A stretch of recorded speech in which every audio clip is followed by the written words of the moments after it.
Allahumma sholli ala Muhammad. Yang bunti ngaji Pak nggih. Kene sengkel supe Pak nggih. Pak Bapak RT Didik biasanya ngerti mboten nyang niki. Oh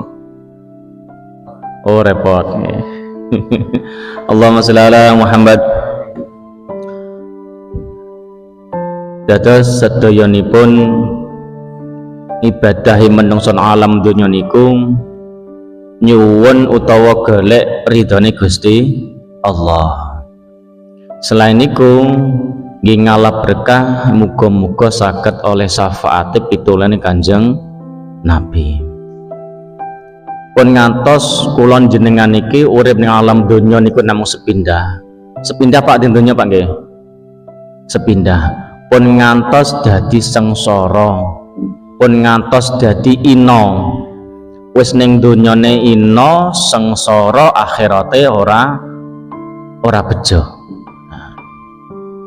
Kula nyuplik sekedhik saking kitab Wasiatul Mustafa.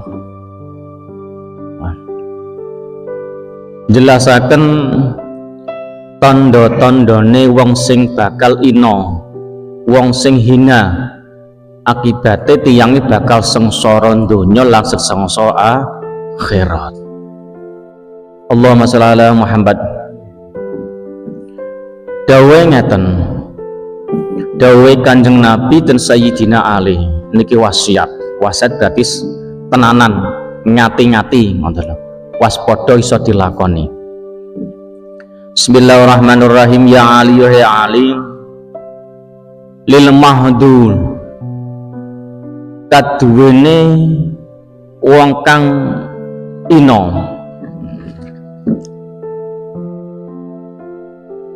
akhirnya dan bendu akhirnya cilaka. Salah satu alamatin yaiku ana telu pira-pira tandane. Jadi wong sing bakal ino akhirnya sengsara donya sengsara akhirate niku banten 3. Nek kula wau khutbah Jumat wau nerangke bab wong sing tanda-tandane sing bejo donya bejo akhirat. Niki waliane wong sing ina terhina riyen, wong sing sengsara. Ning donyane ora penak sengsara. Tembuse pripoten akhirate bakal sengsara. Napa niku al-awal kang awal nggih iku kasratul kadzibin, yaiku akeh-akehe wong kang nglakoni goroh. Goroh niku napa Pak? Mblithuk